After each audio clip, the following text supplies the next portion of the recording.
This one may be a guest expert one, Andy. So here's the question. A coworker made a racially offensive comment to me. My nonprofit doesn't have an official HR/diversity department, and my coworker has a good rapport with the ED. I don't know if I should escalate or let it go. What should I do? Well, I'm sorry that happened. I'm embarrassed for the organization. I'm embarrassed for anybody that was involved. I don't think I would counsel letting it go. I just don't think but again, from my sort of like privileged podcast host perspective, I probably wouldn't let it go. But I'm not you. But this is absolutely the case where we need the guest expert button that we can push and bring in somebody that can kind of talk about like what are the risks and benefits of both of those options, and what you need to think about before you make that decision. Because I think we need more help on this one. I agree, and I too had the same reaction from my privileged seat, right? Of saying, no, do not let this go. Escalate this as quickly as you can. I also know that's easier said than done. And I also know that's uncomfortable and all those things. And I also think that I see whistleblower policies, you always see them in writing, right? Organizations have these whistleblower policies to attract somebody who, if the grievance is large enough, it falls into that category and they're protected and their rights are protected and there shouldn't be retaliation against them if, they report something. But I'm always curious, and this would also be fun to sort of dig into with an HR person. How do you really make sure that whistleblower policy protects all? Because I'm sure that there's people out there that would say, yeah, we had that policy and I still got, fired 3 months later, or there was some, passive aggressive nonsense that went on after it, whatever. So I'm probably taking this to a whole other level. I'll focus on the question, but I think that's an extension of it that needs to be discussed. So we'll get a guest expert. Nonprofit governance. Nonprofit answers. Nonprofit board. Nonprofit management. Nonprofit marketing. Nonprofit resources. Welcome to Nonprofit Everything, the podcast where hosts Andy Shurick and Stacy Wedding answer your questions about all things nonprofit. Welcome to another episode of Nonprofit Everything. Andy Shurick. I'm here with my amazing, super smart co-host, Stacy Wedding, who I was doing a presentation yesterday and somebody came up after the presentation specifically to tell me that you're the best part of the podcast, and I agreed. So No. I thought that was appropriate. It may be, Andy, it may be the same person who actually texted me and told me that you were teaching or training a class that they were in, and they were so excited to meet my really smarty pants co-host. So just so you know, I think they were maybe blowing a little smoke up both our butts. What do you think? Or maybe they were really serious. Thank you. So thank you we'll take the blowing smoke up our butts. Because the only reason we do a podcast is for the adulation, right? And the money, all the money we make. We are rolling in the dough. Rolling in it. So thanks for listening. This is the way this works is you send us questions, preferably about nonprofit topics, and then Stacy and I try to answer them. And if we can't, we will rope in a guest expert and pepper them with lots and lots of questions. So if you have something you're curious about, something you want us to dig a guest expert for, we are totally willing. We will call anybody. We've made that abundantly clear. Yes. So apparently having a podcast lets us just call anybody. So we do that now. So let us know what that question is, and we'll go reach out to a guest expert and bring him in, or we'll try to answer it too. And with that, let's jump right in.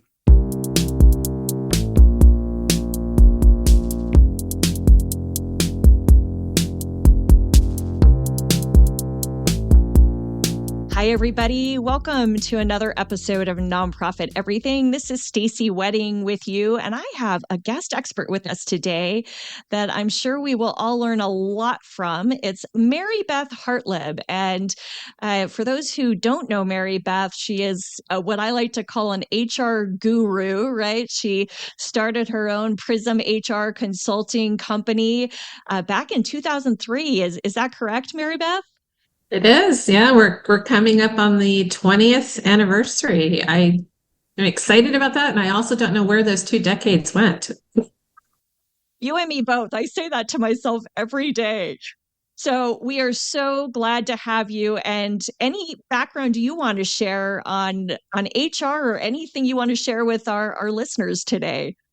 Sure. Yeah. So I've been in HR for over 30 years, and then decided to go out on my own, and I still consider that one of the best decisions I ever made. I really love what I do, and I enjoy the consulting aspect very much. It gives us an opportunity to work with just a myriad of different clients and industries, and every single day is different.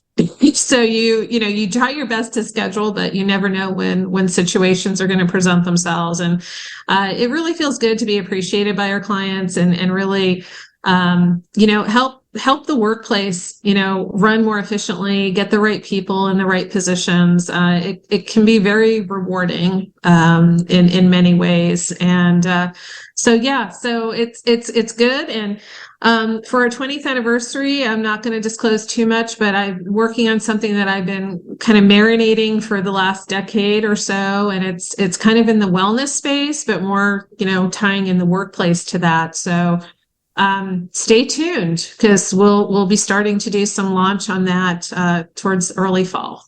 Ooh, well, that I am intrigued, and wellness is my middle name, or at least I'm trying to do more with wellness, as I think many of us are.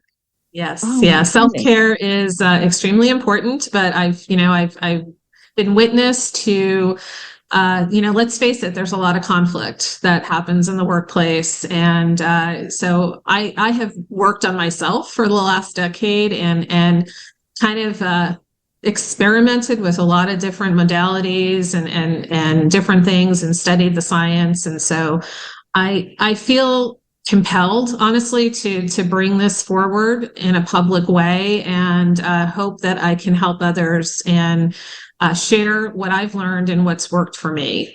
Just in terms of, there really is no such thing as work-life balance, but just, living your best life and what that means to you. And everyone's unique in that aspect. And I think a lot of times we forget that. And so I'm excited, and probably have another podcast around that. Who knows? Yeah, I was going to say, I love it. And that's definitely a teaser that has me intrigued, and I'm sure our listeners as well. We will make sure to put your contact info in the show notes and your website and LinkedIn, so people know how to follow you and hear about the latest and greatest. So thank you again for being here. So let's dive in.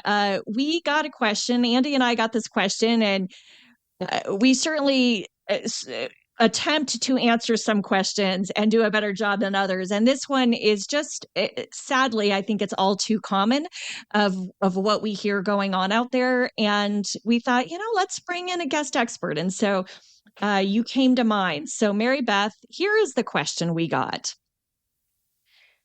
Coworker made a racially offensive comment to me. My nonprofit doesn't have an official HR/diversity department, and my coworker has a good rapport with the executive director. I don't know if I should escalate this or let it go. What should I do? Well, that's quite a question, Stacy, and it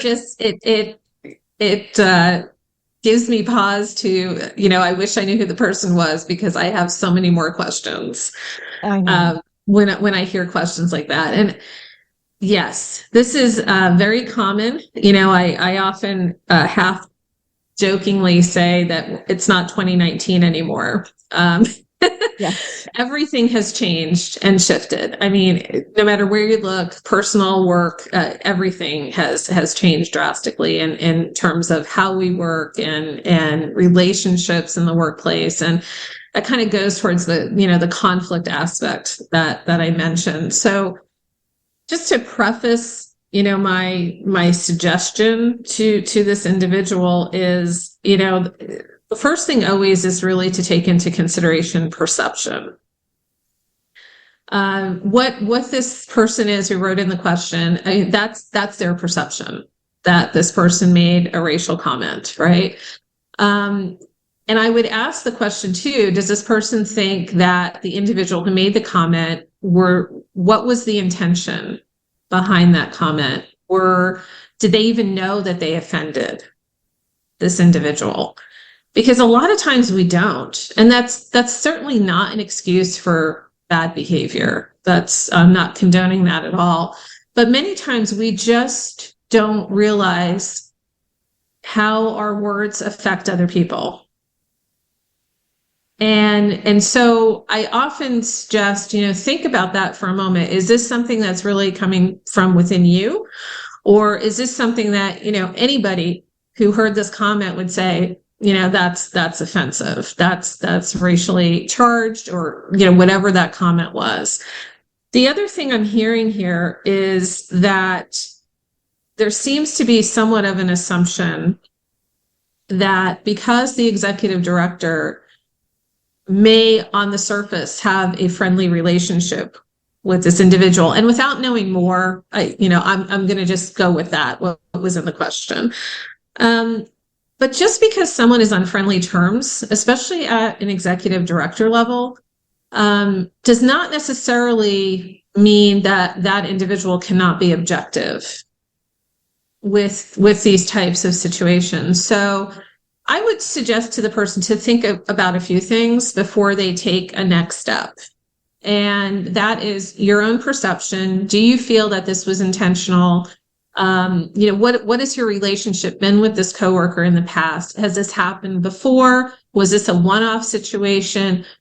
What was the situation that was happening at the moment? And then, also, do you have enough information to say, unequivocally that this executive director can't be objective? If you decide, and I always suggest too that workplace conflict, when things like this happen, and they inevitably will because we're all human and no one's perfect, if they can be addressed in the moment of when it happens, it's so much better. And it doesn't have to escalate into anger or anything else like that. It's just simply a matter of saying to that individual, oh, wow, that comment really took me back. What's happening here? What made you say that? Or, can we talk about this? It's always much better to deal with that situation with the individual that you feel that offended you.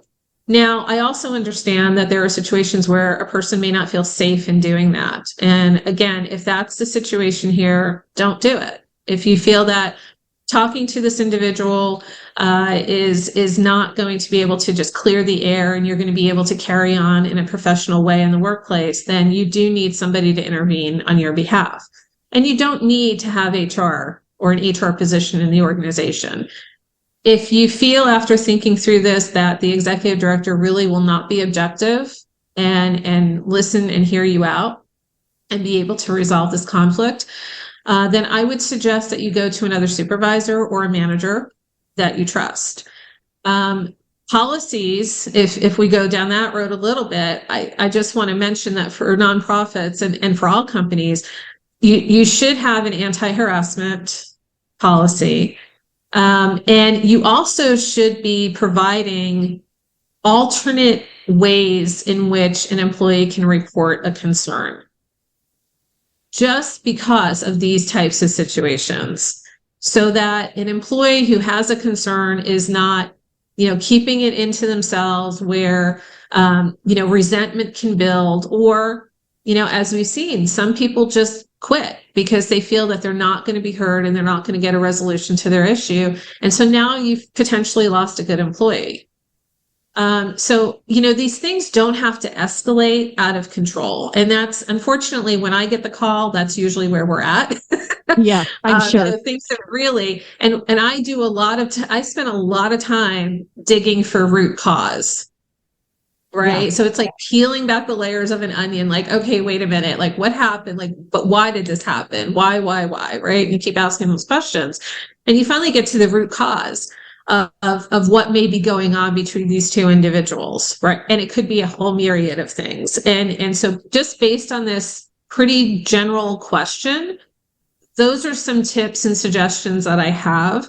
But I would certainly have, if I were working this as an employee relations issue, I would certainly have many more questions and would really want to, understand in greater detail what the relationship is between these three parties. I really appreciate that advice, and that there's no quick, easy recommendation without having more details and without asking some of these questions. I would love to take a moment and think about this from all three perspectives, because I'm sure you have seen it all from all three angles, right? So if I'm the employee that is saying, gosh, there was this racially offensive comment made to me by a coworker, what I hear you saying is, if I feel safe and comfortable in doing so, I should address it then, perhaps with some other questions or some inquisition about, or even tell me if it, hey, what you just said really didn't sit well with me. Can you share more about that? Or what was your intention behind that? Is that, so I hear you saying that. Did I get that one right? At least. Yes. Okay. Yes. Okay. Yes. Mm-hmm. Okay. And then, and we know that there's power dynamic. We don't know, is this coworker a supervisor in some leadership authority, which can also influence these dynamics greatly, right, Mary Beth? Absolutely. Yes. Okay. So we don't know all that. So it's really tough. And I apologize for the person who wrote us in, because we don't have those details. But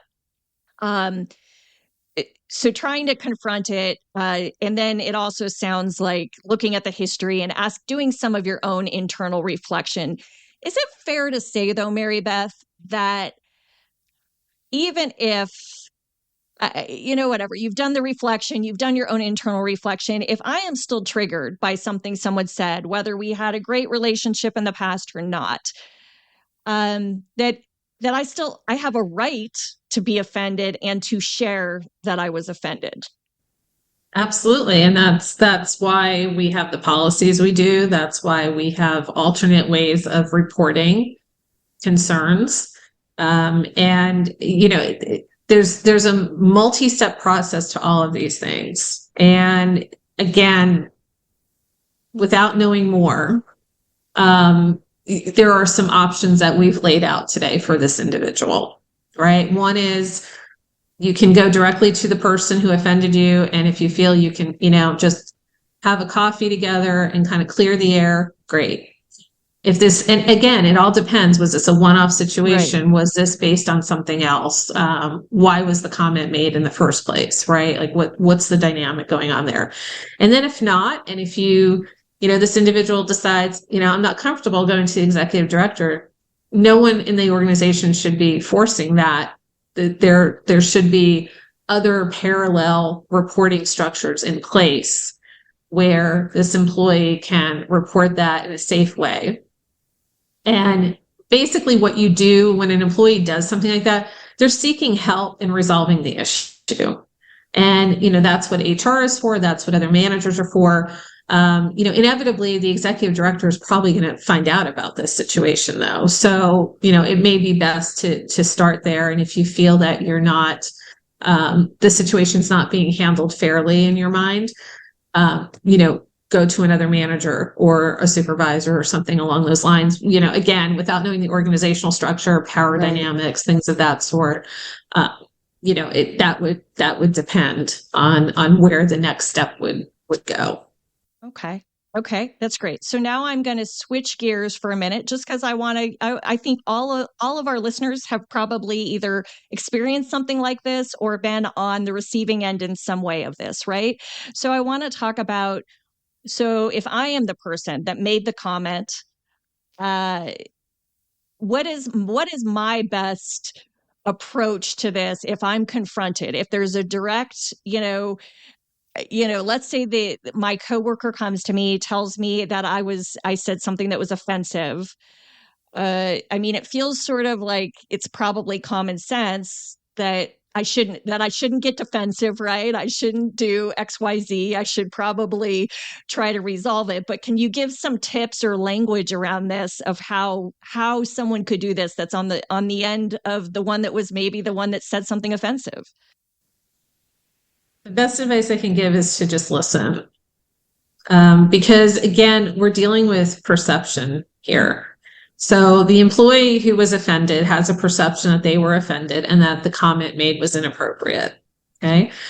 The person who made the comment may not have that perception at all or have no idea that anything's even wrong.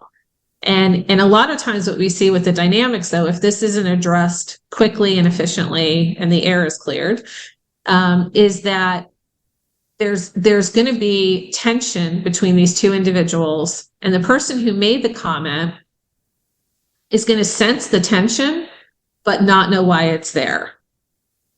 So then you have the situation continue to escalate, right? Yeah. So I would say, if someone comes to you and says, I've been thinking about this. You made a comment to me the other day. It just didn't sit well with me. I just want to clear the air with you. But, I think it's important that the person who is going to speak to this individual and let them know that they were offended by something also have a demeanor that's non-confrontational. That's like, hey, look, you're probably not aware. I'm sure you didn't mean anything by this, but I just want to raise this to you, right? That, and really what you're doing there is, you're setting your boundaries of what's acceptable and what isn't to you, right? And the other person, hopefully is open and is listening and doesn't feel that this person is attacking or confronting them on something. So, you need to take anger out of this equation. And that's why I suggested maybe go to lunch, go get coffee, something, you don't want to walk up to this person's desk or in their office and start this in the middle of the office space, right? So all of those things really matter in setting the tone for really what just should be a discussion. Yes. And, the person being confronted, and that's such a charged word, but the person who's being approached about this, it's a natural mechanism to get defensive, like, well, wait a minute, I didn't mean anything by that, or whatever this individual may say. But if you can just let that sit and just say, look, I'm sure you didn't mean it, but I'm letting you know I found it offensive, and, please don't do this again. Please don't say that to me again. You would hope that the person receiving that message accepts it, understands it, and respects this individual enough that they won't do it again, and that they have learned something as well. Can't guarantee how people are going to react in any situation, but that would be ideal. But again, anything that this employee can do to set up success for that meeting and that conversation would be helpful. And I appreciate what you're saying about that. All of these things matter about the environment we do it in, the approach, the tone of voice, all those things we learned about nonverbal communication way back when, right, hold true very much in this case. And it also sounds like for those listeners who heard you say it's great if you can do it in the moment. I also know, and Mary Beth, I'm sure you've seen this and would advise on it. Some people will be too emotional in the moment to address it, which is I liked how you took it back and said, hey, I've been thinking about this for a few days and it just hasn't set well, because some people are going to need to gain their composure to not be overly full of anger, right, in the moment. Very true. Very true. Yeah. And that's up to the individual, and again, it depends. There's so many dynamics here that are unknown, right? I know I keep saying that, but it's true. So, depending upon the dynamic that these two have, some people would just brush this off. Other people are like, hey, this is really bothering me. Other people might use humor to diffuse a situation. But, without knowing personalities and the relationship that these two individuals have, it would really be up to this employee who wrote in to determine, what is my relationship with this individual and how can I best, approach this situation. Okay. And then taking the last sort of stance of, so I'm the executive director and I get the employee coming into, maybe the employee did end up deciding to come to me and comes to my office and shares this situation with me. What does an executive director do in that case? Again, listen is very important. And I do recommend when we have situations like this is that the executive director call a meeting with both employees. The executive director may want to meet with the other employee first, but typically having everybody in the room together and the executive director essentially taking on a mediating role for the conversation and what's going to take place. Because even with perception, these two employees may remember that incident very differently. And even though we always like to say, this is confidential, please don't discuss, once you're called into the executive director's office or the HR office in some cases, that's scary for a lot of people. Yes. Right. Yes. It's like, what's happening? What did I do wrong? Like it's like going to the principal's office when you were a kid in school. Right. So, it's not a fun experience, right? And so that can almost make people more defensive sometimes. So again, I would suggest more of, just, all right, thanks for bringing this to my attention. While you're here, let me just pick up the phone and call the other employee in here and let's clear the air. That's one of my favorite expressions because I think it's not emotionally charged and it's really about, let's just get to the bottom of this. Let's express both of our concerns, reach an understanding and agree to move forward, in a respectful way, as we work together. And I would hope that an executive director would have the ability, to do that and to participate in that role, not show any favoritism, not judge, and not form any opinions. It's easy to do that, but it's really important to just stay neutral because you weren't there. The executive director didn't witness this, right? So it's one of those situations where both employees give them both a chance to speak to each other with you mediating in a safe space, in a safe environment. And we don't know how large this organization is. I also know that it seems like sometimes in mid-sized to larger organizations that have, several employees, there are times where the executive director will bring in somebody else. Let's call it the HR consultant or the HR person on the staff to, for all sorts of reasons that happens. Would that in a case like this, at what point do you advise that the executive director needs to bring in someone else? It is what I'm hearing from you now is this probably doesn't rise to that level. Is that fair to say? Or at what point does that make sense? I don't know if it rises to that level or not.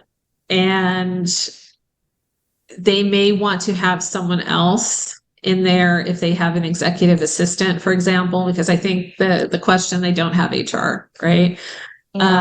Someone who the executive director trusts with confidentiality, who could also take notes. That's important, right? Because we want to document this because if something happens in the future, we want to be able to go back to this and say, look, we did address this situation with both employees and, now we've had another incident occur or something along those lines. So it's important to document it. But whether that needs to be HR or, another supervisor or somebody, my advice would be that, depending upon the situation, just make sure that the person that you're asking to come in and kind of to witness this whole matter, you trust and trust with confidentiality. Because one of the things that happens a lot of times in these cases is that people start talking and that makes the situation so much worse. So, again, you want to just remind the employees this is a confidential meeting. Okay. Well, this has been super helpful. I feel like I could ask you 10 more questions, right? Because these things are complex. As simple as they sound, they're actually not simple at all. They're very complex, right? Very true. Very true. Really appreciate your insights, your advice from all vantage points, because, right, we want to make sure that everyone feels like they know how to handle a situation like this. And clearly, if our listeners want to learn more about how to deal with these situations, we'll have Mary Beth's contact info in the show notes. And feel free if there's any follow-up questions and we always encourage or rebuttals or other things that people want to talk about related to one of our podcast episodes. You're also able to find Andy, both Andy, myself, and tag us and say, hey, we want to have another layer of this conversation. And God, if you do that, we're going to bring Mary Beth back again, or, we'll get a whole panel of HR experts. Right. Oh my gosh, Mary Beth, any final words before we sign off? No, I appreciate the opportunity. It's always fun to talk with you and with Andy, and thank you. And if anything does come up, I'm happy to have further conversation around this employee's concern. Thank you, Mary Beth. All right. Thank you.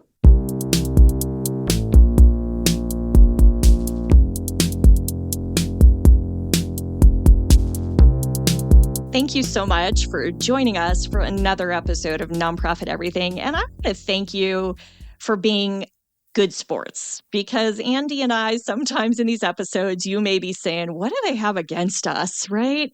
I come from this background and they're always picking on people in this profession, or, and we don't want to be those people. We sometimes are just doing it to be facetious. There's no intentional harm that we're trying to create or give you any kind of complex, but you can call us on it as well and tell us to knock it off, or, ask us a really hard question that we don't know, and then we'll bring in a guest expert and show how much we really don't know. So you can just ignore half of what we say anyway, right? So anyway, just kidding.